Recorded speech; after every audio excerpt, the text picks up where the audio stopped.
Well, hello and good afternoon, good evening, good morning, whatever it might be, wherever you are.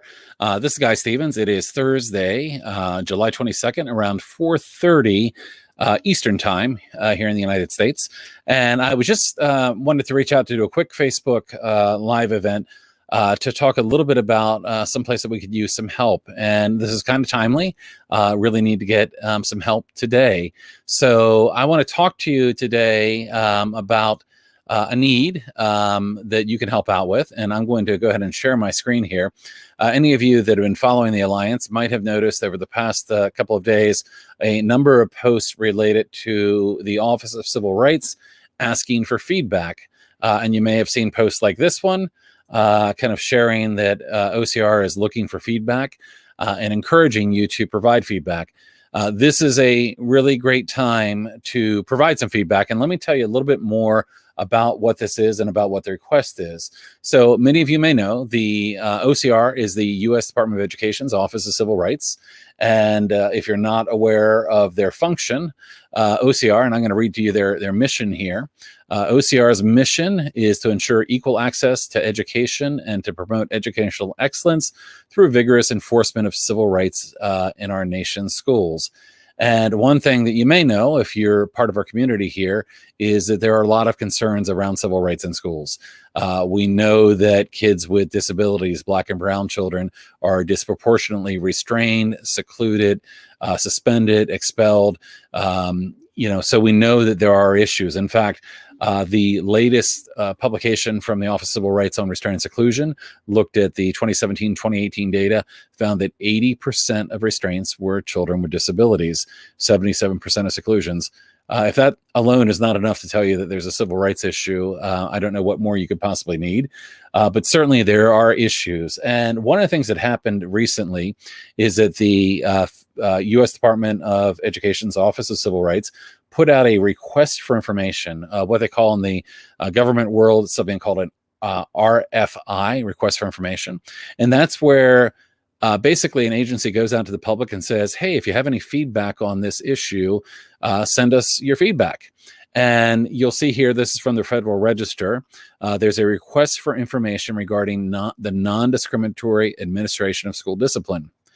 So, of course, we know that school discipline can be very discriminatory. Again, much more apt to be discriminatory to children with disabilities and Black and brown children, but also children with a trauma history.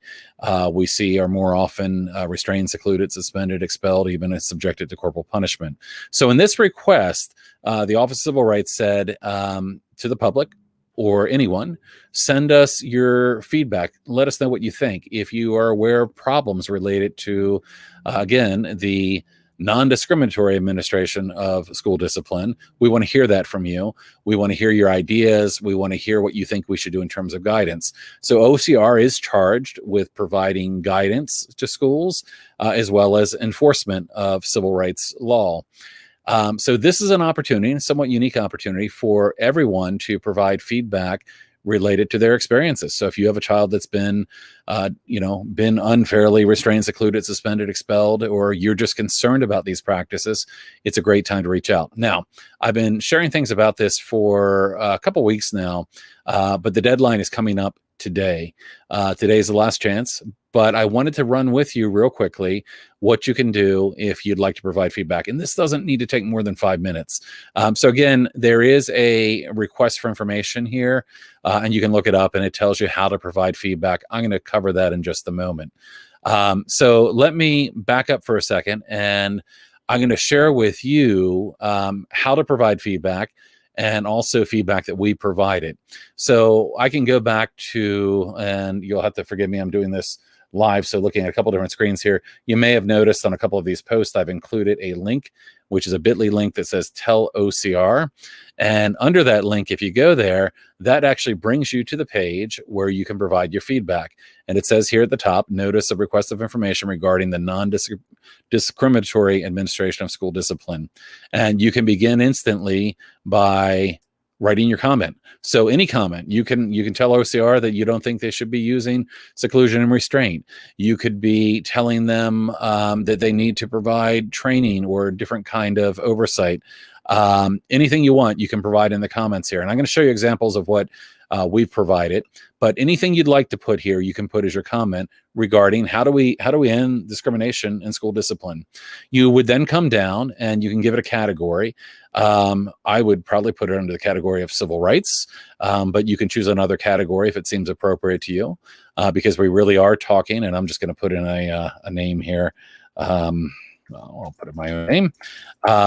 And then if you'd like to, you have the option to put all of your comments here in the comment field, or you can attach it as a file. So if you want to write it in a letter format and submit it as a file, you can. But if you just want to come here and put, actually, I put my name where I wanted to put my comment. Let's just put an example here. Here is my comment. And my comment topic, again, is civil rights. I don't have to attach files, but I can. Then, of course, I would put in my email address. And this doesn't really actually have to be right, but you get the idea. We're going to short it here. And then we can opt out if we don't want to get feedback or emails from them. And then we tell them, are we an individual or an organization, or do you wish to remain anonymous? So you can provide anonymous feedback. But you certainly have the ability to just come here and say, I'm an individual. And then the final thing you would do is you could put in contact information. There's a box here to check for CAPTCHA. And then you submit comments. That will submit your comment. That is all you have to do. So it can be a sentence, it can be a paragraph, it can be a page, whatever you would like to provide. But I can tell you, I have worked in and around government for many years, and I do know that typically agencies, when they ask for feedback, do take it seriously. They do go through and look at the comments. Does that mean that they will completely change all of their doing? No, but I can tell you that it can result in a positive outcome. So it's always worth doing that. So again, you just come here, you provide your feedback, you hit submit, and you're done. If you could take 5 minutes and do that tonight, you can make a difference. I will, as I mentioned, share with you that we provided feedback as an organization. And you may have seen an article. I had an article that I put out on the 20th. And that article was a response to OCR's request for information. We put quite a bit of feedback to them. And again, we included the link here if you want to provide feedback. But our whole letter here to the Office of Civil Rights is on the web. So you can go to our website, which is endseclusion.org, and you can read our feedback. But if you don't have time to read the long version, I've made a short version here as well. So we give a fairly detailed amount of feedback here. Absolutely, Kelly and Spectrum Life, thanks for joining us for this. And please, if you can, provide some feedback, it would be helpful. So I'm not going to go over my feedback here, but I just want to show you that we have kind of a long version of the feedback. And to make things really simple for you now, I also have a short version of the feedback that we offered. Now, it doesn't mean that your feedback has to be the same as ours. If you have different ideas, then absolutely communicate what those are. I've had a lot of things on my mind for some time about improvements that I think are necessary at schools across the country. Also improvements that I think that are necessary at the Office of Civil Rights. We can go back to 2013 data, and we can look at 2017-18 data, and we see many problems that have gotten worse, not improved. And if you're in charge of reducing discrimination and discrimination is increasing, then you're not doing enough, or you're not doing the right things. So I appreciate the opportunity to provide this feedback, but I also hope very sincerely that it's followed with significant action. So our feedback comes in the form of 12 recommendations, which is kind of interesting because when it comes to restraint seclusion, the Office of Department of Education, rather, at one point put out their 12 principles. Our recommendations weren't intentionally 12, but that's what they came out to. So let me go over with you really quickly what our recommendations are. And of course, and Kim, this is available on our website. If you go to endseclusion.org, and I'll put that in the chat in 1 second. I don't have enough arms to do everything, but I'll get it there in a moment. But let me go over with you kind of what our basic recommendations are to the Office of Civil Rights. Now, the Office of Civil Rights is enforcing law.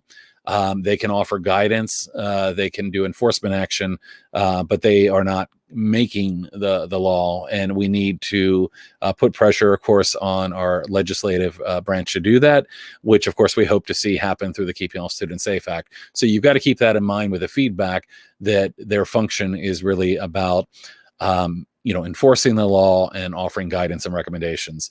So here are the recommendations that we have made. We have asked that OCR includes a full definition and clarification around the phrase imminent danger of serious physical harm. That's been an issue for a long time, although many states followed the federal guidance that came out in 2012 regarding the fact that restraint and seclusion were never intended to be used unless the situation involved imminent serious physical harm. And imminent serious physical harm is a life or death situation. It's not noncompliance, disrespect, minor behaviors. It's not about property damage. It is a life or death situation. And we think it's really important that they clarify that, because schools, even in states that have that as their criteria, are broadly not following it. I would say most of the restraints are happening for reasons that do not rise to the level of imminent serious physical harm. So we've asked for clarification. And of course, the full letter gives more details as well. We've also asked them to provide guidance stating that seclusion should not be used under any circumstance, and that schools that receive federal funding, whether directly or indirectly, we don't believe that they should offer guidance encouraging the use of seclusion. We think it should be guidance that says you should not use seclusion for any reason. There is no science to back it up. It is not therapeutic. It is not beneficial. It is not in any way something that we should be doing to kids. Again, it is akin to solitary confinement. We should not be doing that to young children.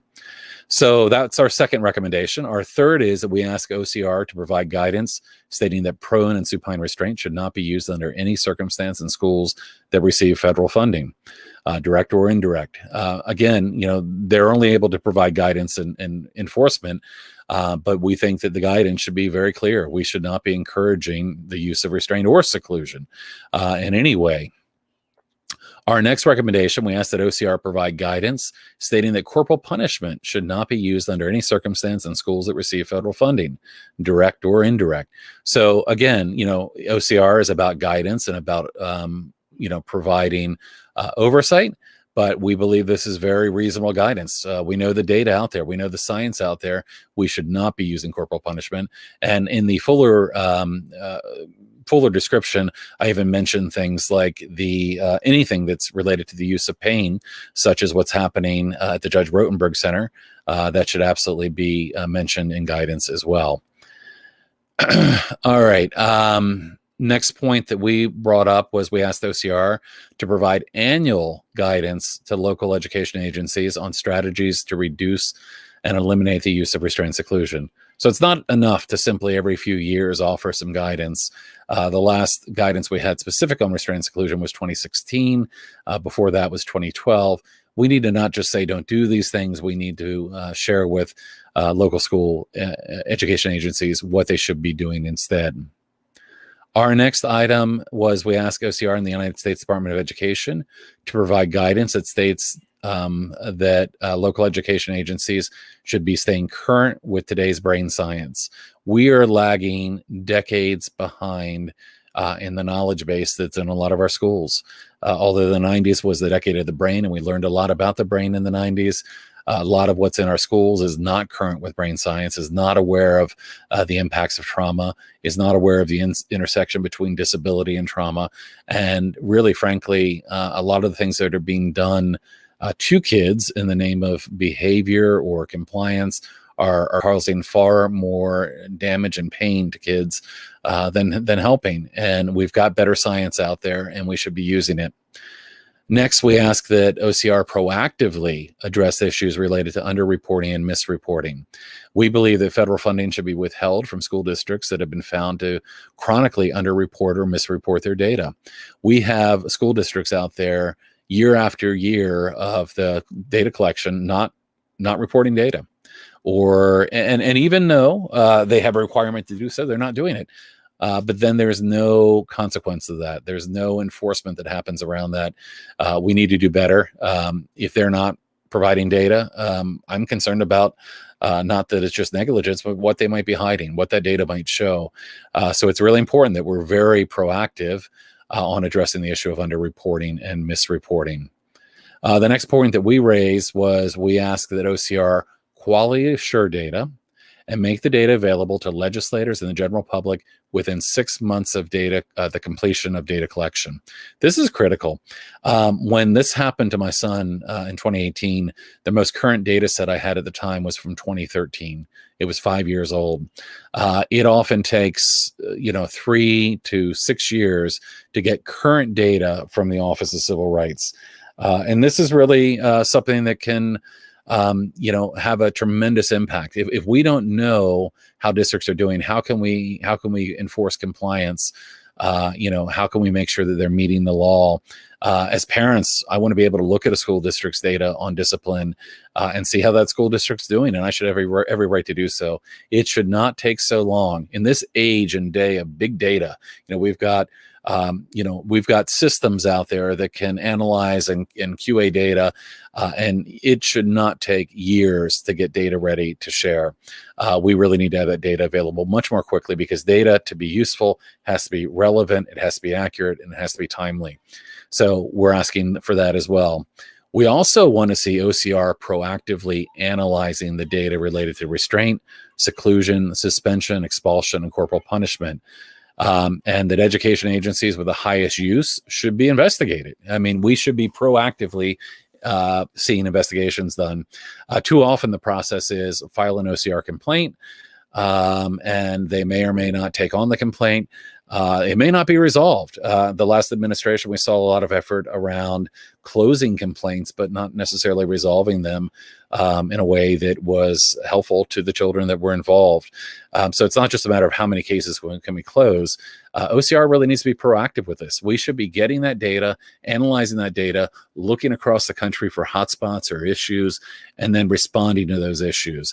And if it's a matter of more funding or more staff, that's a matter of leadership. We need leadership within the Office of Civil Rights and the Department of Education. I would encourage Secretary Cardona as well to take that leadership and make sure that we have the resources to enforce our country's civil rights laws, and to make sure that we're appropriately supporting students.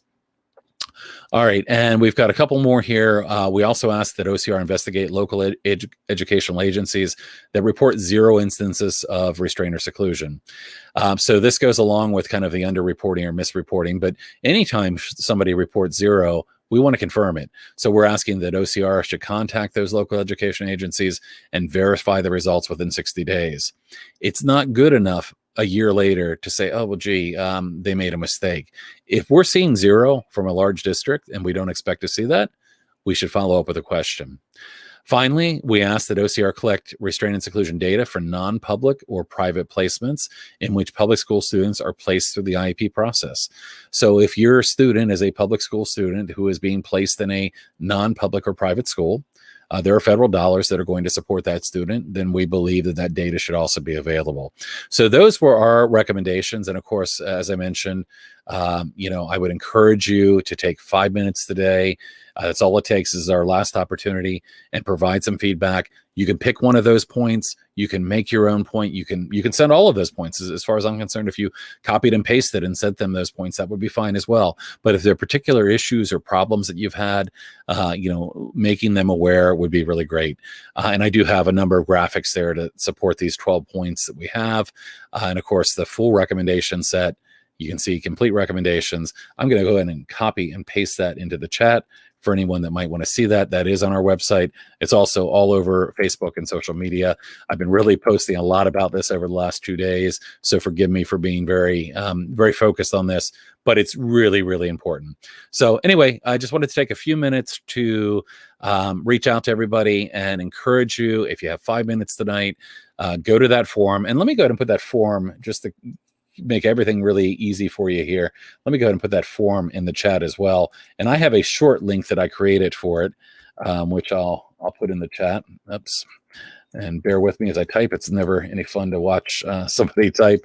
And I made a short link that says tell OCR. All right. And we'll go ahead and copy that. And I will put it over in the chat window. And this is should be directly to the form. To enable you to provide feedback. Again, only have to take 5 minutes. It could be a sentence, it can be 2 sentences, but let's not let this opportunity go. if the if the group that oversees and provides guidance on civil rights is asking for our input, then let's provide it. Let's make sure our voices are heard. So thank you very much for watching this quick video.